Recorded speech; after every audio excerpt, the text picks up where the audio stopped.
Distinguished members of the presiding board, esteemed colleagues, as we know, the concept of NTM is no longer new.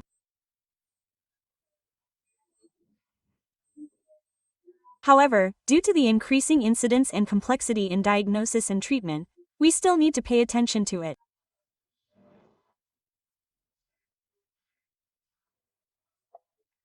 With the permission of the conference organizers, I am honored to be here today to share updated information and experiences in NTM treatment in Vietnam. My presentation has 3 parts, and specifically, we will delve into the challenges and new therapies that are available or under development in NTM treatment.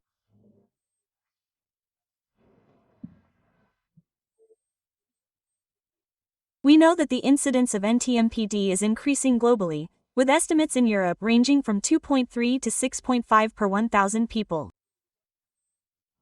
For example, in Japan, the estimate is 33 to 60 per 100,000 people.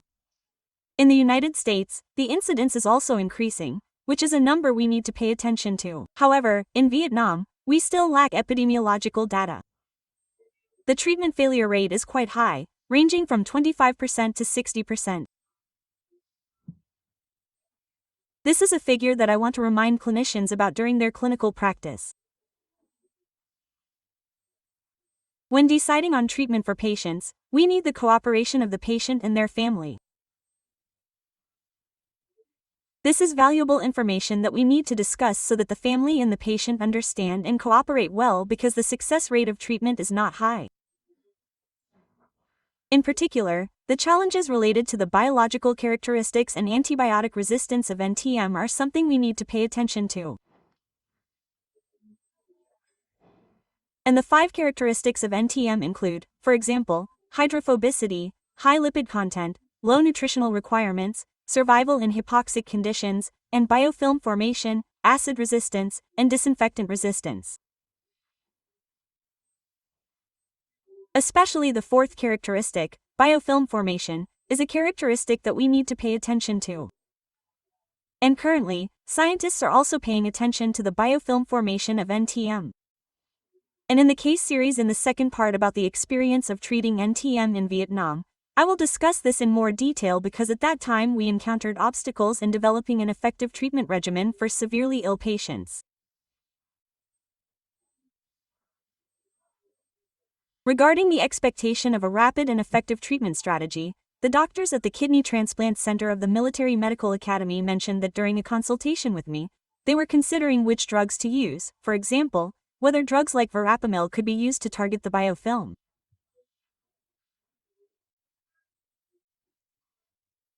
They said that currently there is nothing available and we are still researching, but this 4th characteristic is something that we need to pay attention to and aim towards in clinical practice.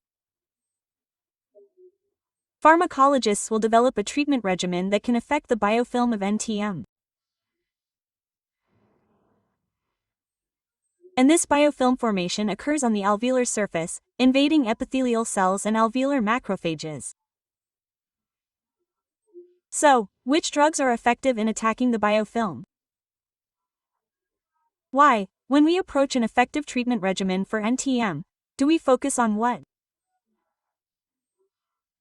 Macrolides are the cornerstone drugs in developing NTM treatment regimens, because macrolides can penetrate macrophages and biofilms.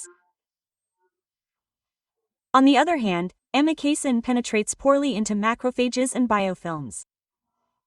The bactericidal ability of amikacin cannot match that of macrolides with respect to biofilm properties. And antibiotic resistance is the main risk factor for treatment failure in NTM infections. Because currently, the mortality rate after 5 years in the group of patients with antibiotic resistance is quite high. Macrolide resistance is of particular concern. Macrolides are the cornerstone of NTM treatment regimens for M and CHOs. However, in some other regimens, macrolides can replace isoniazid in the treatment regimen for tuberculosis or moxifloxacin in the treatment regimen for NTM. So the risk of macrolide resistance is also caused by prophylactic therapy.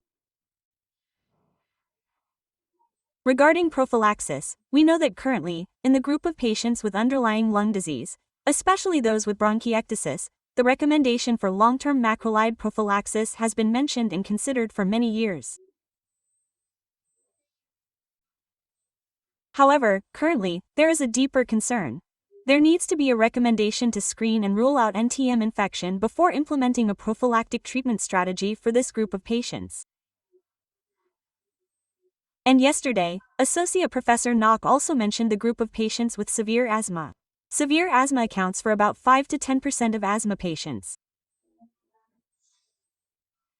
And the issue is that currently, the Asthma Society itself has been concerned about not using azithromycin prophylaxis for patients with severe asthma anymore. This is also a consistent concern regarding the risk of drug resistance, especially macrolide resistance in NTM. The decision to treat is a challenge and depends on the severity.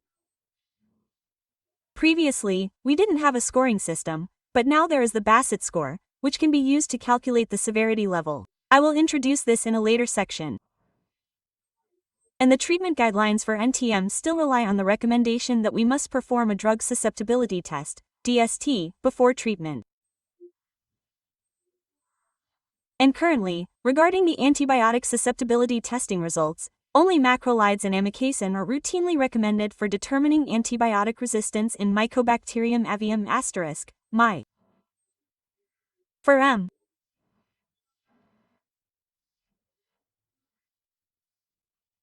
Kansas, we determine antibiotic susceptibility with rifampicin. However, in clinical practice, we now have many biological products and kits for performing antibiotic susceptibility testing. Currently in Vietnam, we are only implementing antibiotic susceptibility testing for the rapidly growing Mycobacteria group, which includes many antibiotics, including those other than macrolides.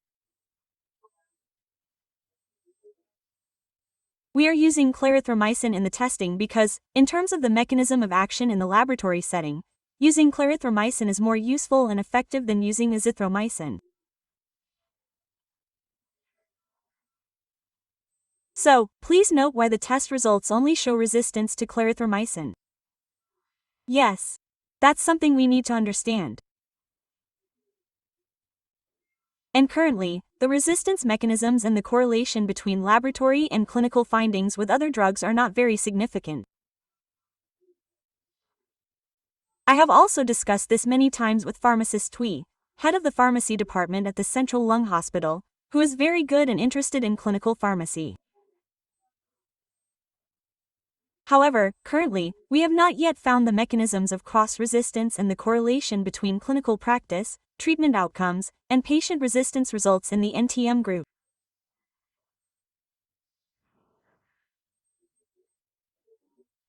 So, currently, a challenge with the effectiveness of NTM treatment is related to the correlation between clinical outcomes, and whether we have updated treatment therapies or ongoing treatments that can address these new challenges. This is a story of the past, present, and future, and more focused on the future. Because, in reality, this is a desire to address a very serious existing challenge in terms of incidence rate, in terms of what? The unique biological characteristics of NTM, including its natural resistance to drugs, biofilm formation, and drug interactions, as well as the need for prolonged treatment regimens, pose significant challenges that require solutions.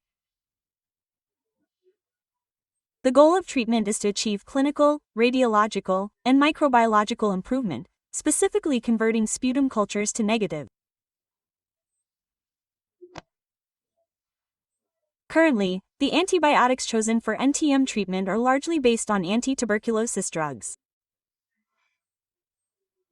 While there are several drugs for sensitive tuberculosis, we mostly select second-line anti-tuberculosis drugs. However, the treatment regimen varies for each NTM species. Inhaled antibiotics are a promising solution. amikacin, administered via inhalation, targets the lungs directly, providing precise, high concentrations, reducing systemic exposure, and minimizing selective pressure on multi-drug-resistant bacteria. Inhaled antibiotics are already being used and recommended worldwide. The ATS and IDSA 2020 guidelines recommend the use of inhaled amikacin for patients with refractory NTM after 6 months of treatment without response.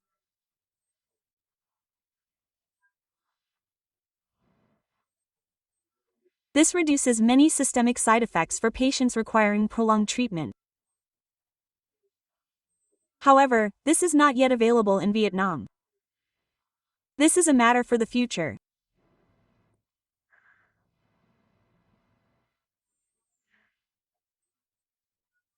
And here, the inhaled nebulized form of the antibiotic amikacin addresses 3 challenges: antibacterial activity, efficacy, effective targeted distribution to the infection site, penetration, and also includes the impact on biofilms. This is the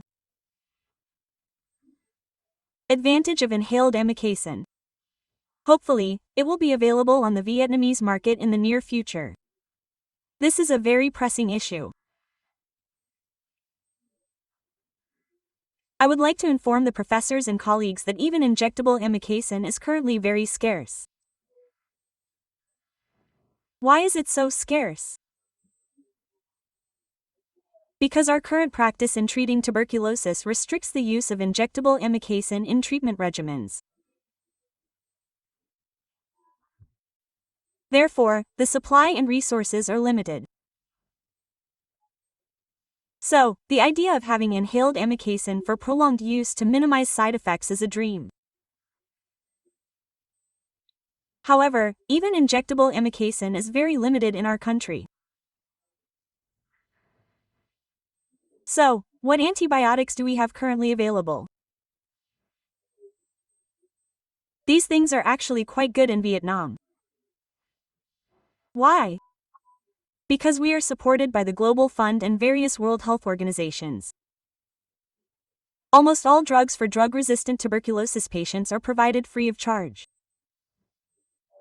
However, what mechanism allows NTM patients to use these drugs, and when should they be used and indicated? Don't think that just because the drugs are available, we can use them indiscriminately. We must use them effectively and safely for the patient. There are many adverse events, especially on the liver, and especially skin darkening. The skin darkening can be incredibly severe. There are cases of women undergoing treatment experiencing tragic, extreme skin darkening. Less than control 100 greater than so. These are some stories about the role of clarithromycin and its effectiveness in treating the NTM group. However, to have evidence that leads to recommendations and guidelines, we still need further research. The same applies to rifampicin, which is also an anti-tuberculosis drug and has been considered. However, in clinical practice, for example, in large hospitals, such as central hospitals or some major hospitals, there are some cases of NTM patients with difficult treatment issues, and they have developed a suggested treatment regimen containing rifampicin. However, the effectiveness of the regimen with rifampicin also needs further evaluation. The same goes for new antibiotics. What about antibiotics commonly used in treating other infections? For example, linezolid or oxazolidinone, or some antibiotic combinations such as vancomycin combined with clarithromycin in NTM treatment have also been considered because of the challenge of finding an effective treatment regimen for NTM infections.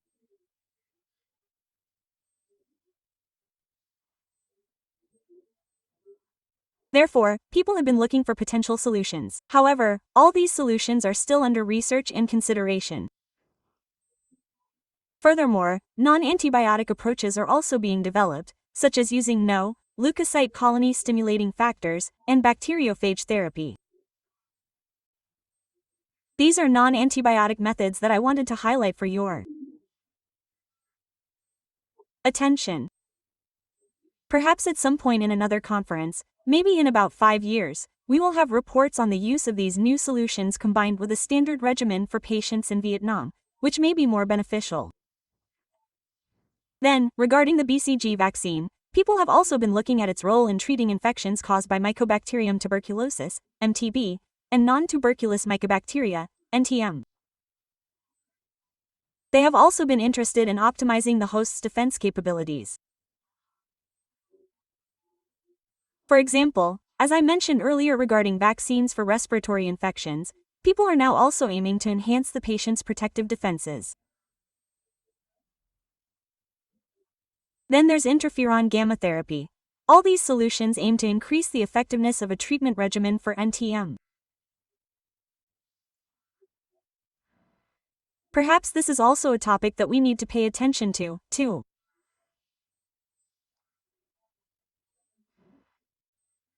Further reinforce the fact that the current NTM treatment regimen has a very high failure rate.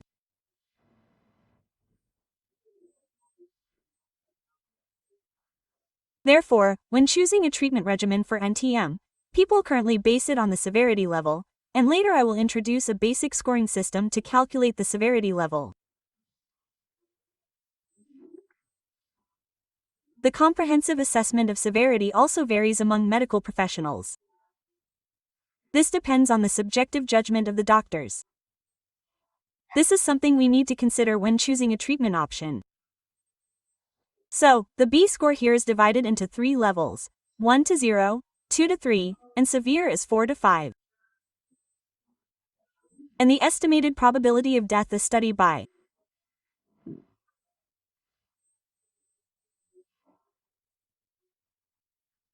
colleagues in 2021 showed that the mortality rate in 5 years according to this scale is nearly 83% for severe cases.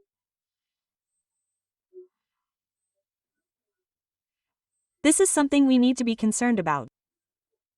Perhaps in clinical practice, I will also have to apply this scoring system and observe the results in the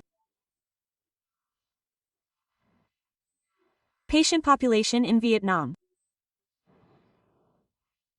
Regarding treatment, Part 2 focuses on NTM treatment and practical experience in Vietnam, including clinical analysis.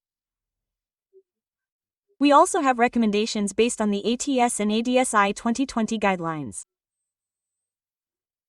We also have recommendations from the Ministry of Health in 2024. The Ministry of Health's Decision 162 also includes a section for developing a treatment protocol for NTM, mainly based on international recommendations. In clinical practice, the basic approach to NTM treatment involves 3 aspects: ensuring the treatment protocol is appropriate and managing comorbidities. In the case studies section, I will also introduce a comorbidity, which is fungal infection along with NTM. Regarding NTM treatment in clinical practice, the experience in Vietnam includes 2 main aspects: selecting antibiotics in the treatment protocol based on the results of NTM antibiotic susceptibility testing. However, currently, in Vietnam, only standard laboratories can perform antibiotic susceptibility testing for rapidly growing NTM. For example, Mycobacterium chanane, formerly M. abscessus *, is quite common in Vietnam. However, in Japan, during our recent collaboration with Japanese professors at the Hanoi Lung Institute, the incidence of this species is very low, very rare. They mainly encounter the slow-growing group. Most recently, the National Standard Microbiology Laboratory at the Central Lung Institute has started implementing antibiotic susceptibility testing for the slow-growing group. However, the reagents and standards are still being tested, so it will probably be a while before we can perform antibiotic susceptibility testing regularly. Furthermore, we can't perform antibiotic susceptibility testing in every case. In summary, what we are mainly implementing and practicing in Vietnam is an empirical antibiotic regimen. How these empirical antibiotics are used to treat NTM infections will be demonstrated in the clinical case study section. the choice of antibiotics in the regimen is based on the results of antibiotic susceptibility testing, but the correlation between laboratory results and clinical outcomes varies considerably. For example, recently I had a case of NTM pneumonia where the susceptibility test showed resistance to imipenem, but the patient was resistant to both imipenem and meropenem. So, the question is, does ceftazidime still have a role? What is the mechanism of cross-resistance, and has it been studied? The fact is, we don't have enough data to confirm this.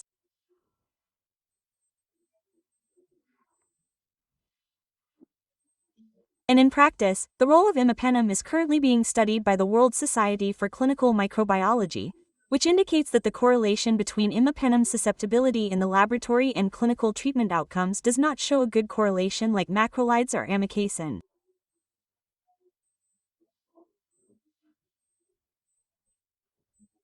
Therefore, in clinical practice, in some cases, even though there is imipenem resistance, we still use ceftazidime at a high dose, the highest recommended dose being 12 grams.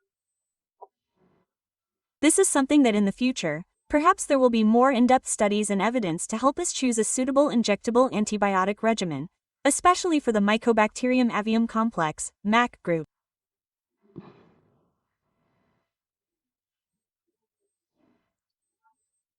And the optimization of treatment in clinical practice here in Vietnam combines guidelines, recommendations, and the specific situation of the treatment facility, and practicality is extremely important.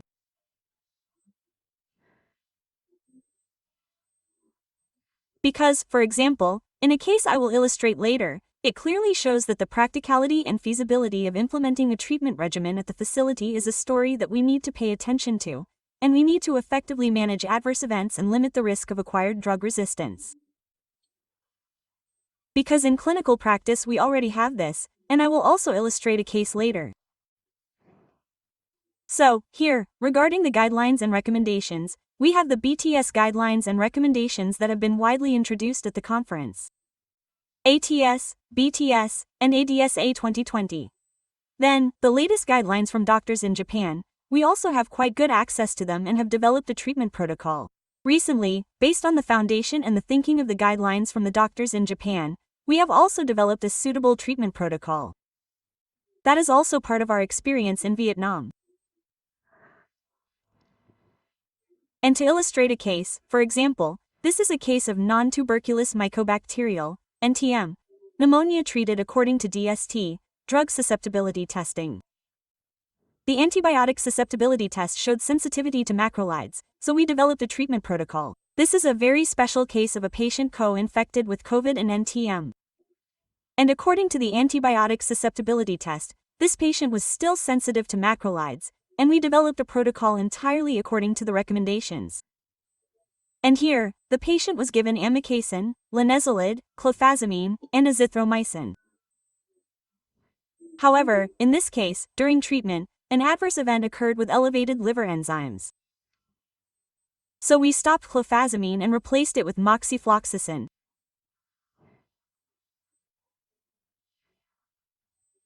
This is a protocol practiced according to DST, and the patient responded very well and had negative sputum culture after 6 months and completed treatment after 18 months. And this is the patient's X-ray, which is completely normal. Going back a little, the treatment was successful. So, what's interesting about this case is that the patient came to us with symptoms of COVID, and after treating COVID, the X-ray still showed lesions, and we were almost ready to decide on a treatment protocol for smear-negative, culture-negative tuberculosis. But, little did we know that when the patient had symptoms, the culture revealed NTM and it was identified as Mycobacterium intracellular. So, what's interesting here? After the COVID pandemic, the picture of infections, including NTM infections, has changed, and we need to pay attention to this. There are many cases, not just a few, but many. Just a month ago, I didn't include this case here. But there was a woman who was also an AB teacher, she tested positive, didn't have much lung damage, and the culture was negative for TB, but positive for NTM, and what was it? Intracellular. So, these are the stories we need to pay attention to after the COVID pandemic, which has left such a negative impact. So, based on this case, I went back to the issue of diagnosis, to screen patients and minimize the use of TB treatment regimens without evidence. And the second case is a case with macrolide resistance. And this case is very interesting.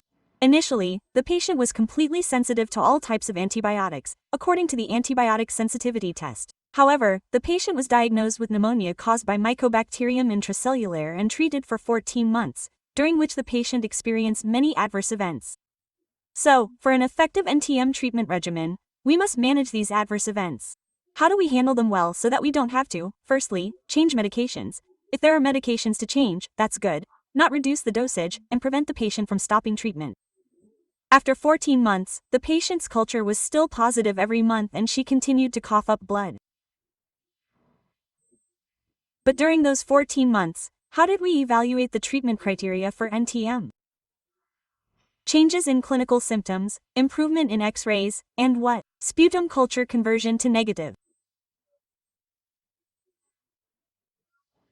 But, in this case, if we evaluate carefully and in depth, the story is that the patient experienced adverse events with a treatment regimen designed for a patient who was sensitive to all medications and also had anemia, disorders, anxiety, and depression.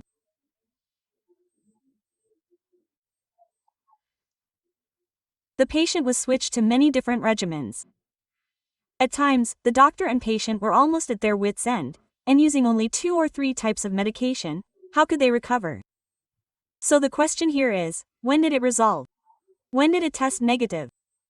This case is very interesting because the patient continuously tested positive for sputum culture. So, had the abscess completely disappeared, or was it infected with another organism? But the story here is even more complicated, as the patient had severe hemoptysis, shortness of breath, poor appetite, and extreme fatigue. The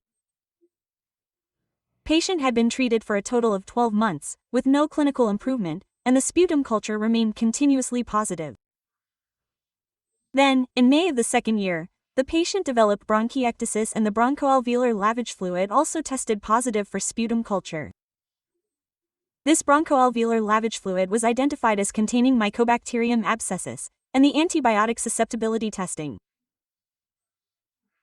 showed resistance to clarithromycin. So, this resistance to clarithromycin is multi-drug resistance. Therefore, effective treatment control, based on our experience, means controlling adverse events to avoid multi-drug resistance when we have to change the patient's treatment regimen. This is also a rather interesting case. Finally, this patient was evaluated and a treatment regimen was developed. Based on the recommendations of doctors in Japan, 2023, including amikacin, tigecycline, clofazimine, and trimethoprim, sulfamethoxazole and azithromycin. So, in this case, the patient is using this treatment regimen. But I must say to the esteemed professors and colleagues that tigecycline is very expensive, extremely expensive. Then, moving on to the cluster of cases of disseminated infection after kidney transplantation due to adenovirus. Vietnam has a lot of adenovirus cases, and they are all sensitive to the total dose, as Professor Thang mentioned. He has probably given nearly 20,000 units today, and the treatment has been very successful, with good response. But initially, the transplant doctors wanted something faster. They asked me if there was any drug that acts on the biofilm. I said currently there isn't anything. And we are using a strategy based on the antibiogram, but the drug dosage must be accurate and ensured. And that day, I gave 12 grams of colistin, and the clinical pharmacy team had to intervene, saying, "Read carefully, this is a worldwide recommendation, you don't have to worry." So this is a cluster of cases involving kidney transplantation, and actually, on the 27th of Tet, when we had a case conference, looking at the patients, the kidney transplant site, you could clearly see the transplanted kidney. It was very moving. So this is a story that perhaps our colleagues also need to pay attention to. NTM infection doesn't stop at the lungs, it affects all specialties. So this is just a cluster of cases. I'm presenting 3 representative cases like that. and 1 case of macrolide resistance after the patient stopped treatment and had co-infection. This is a story that we also need to pay attention to. Adenovirus co-infection. So, the question we need to ask is when to treat adenovirus? That's also something we need to consider. And with a Japanese study on 1,300 NTM patients, about 35%. 3.5% of patients had co-infection with adenovirus. And the doctors have also summarized and come up with a plan that prioritizes treatment for the mixed NTM patient group. After concluding the initial treatment, we then initiate an NTM treatment regimen. Another patient, after antifungal treatment, showed significant improvement. Regarding empirical antibiotic therapy, we have mainly implemented it for patients. In practice, there are cases of patients in the intensive care unit with a B blood type positive, but negative for other tests, which strongly suggests NTM. So there's no reason why we shouldn't design a treatment regimen. But if the patient is on mechanical ventilation and ECMO, should we wait for culture results? In the next presentation, we will focus on the diagnostic techniques for NTM, as reported by Dr. Takasaki in this hall, which we will pay more attention to. In this case, we treated with an empirical antibiotic regimen, but based on the results of molecular biology, real-time PCR identified NTM directly from the endotracheal aspirate sample. This case is similar. This case is a slow-growing NTM, Mycobacterium intracellular, and we also treated with empirical antibiotics. Currently, we don't have antibiotic susceptibility testing for slow-growing NTM. Therefore, we used an empirical antibiotic regimen, and the patient responded very well. The same applies to a case on neonatal ward. This case was from Hughes Central Hospital. I don't know if anyone from Hughes Central Hospital is here today. Hello. This case was discussed with me, the Tweed Wong case, and it was very interesting. Finally, you collaborated with me to treat and improve the patient's condition very well. So I want to introduce to my colleagues these cases where we are using empirical antibiotic treatment. The field of cosmetic surgery also cannot cultivate tissue for transplantation quickly. By the time they can, the patient's breast would be completely damaged. So, they used identification on the biopsy sample and found the Mycobacterium fortuitum bacteria, and treated it with empirical antibiotics, and the response was very good. Finally, I would like to thank my colleagues for listening, because the story of NTM started a long time ago and is still being heard and will continue to be heard, and together we can do more useful things for our patients. Thank you.